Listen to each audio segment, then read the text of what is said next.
বামেদের জমি আন্দোলন আর তেভাগা আন্দোলনে একটু পড়াশোনা করলে দেখবেন সে সকল আন্দোলনে পুরোধা হতেন সেই এলাকার জমিদার বাড়ির 3 বা 4 নম্বর সন্তান, যে জানতো বাপের জমিদারিতে রাজত্ব সে খুব বেশি করতে পারবে না, তাই সে না পেলে দাদাকেও পেতে দেবে না। আবার দেখবেন জমি নিয়ে যে আইন বাংলায় আনা হয়, 80-র দশকে সে আইন আনার পুরোধা ছিলেন পাকিস্তান থেকে আসা প্রাক্তন জমিদার ও বড় বাড়ির সন্তানরা। এখানে এসে তারা দেখে যে নদিয়া, মেদিনীপুর, হুগলি, হাওড়ার বড় বড় চাষিরা জাকিয়ে চাষ ও ইঞ্জিনিয়ারিং ব্যবসা দুটোই করছে। ব্যাস, তাদের অধীনে কাজ করা মজুরি খাটা মানুষগুলোকে ভুল বুঝিয়ে বড় চাষ জমির মালিকের বিরুদ্ধে খেপিয়ে দিল। মানে সোজা কথায়, আমার জমি গেছে, আমি ওদের ও শান্তিতে থাকতে দেবো না। এই জমিনীতির কারণে 80-র দশকের পরে বাংলার চাষ খুব একটা লাভবান ব্যবসা আর ছিল না। এই সুযোগটা তুলনায় পাঞ্জাব, তারা এসব আইন আনেননি। তারা বড় চাষিরা প্রচুর ফলন করে অনেক টাকা করে। এই বাংলার বামেদের মাথায় একজন পাঞ্জাবের বাম বসেছিল, সেটা খেয়াল করবে। অনেকেই তার নাম বেশি নেয় না।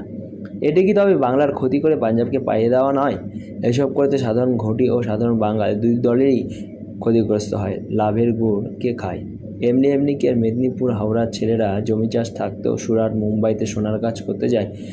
কত ক্ষতি হলে বাংলা এর হিসাব কে দেবে? একবার এই নব্যকচু মাকুগুলোকে জিজ্ঞেস করুন, এর একটা ইতিহাসও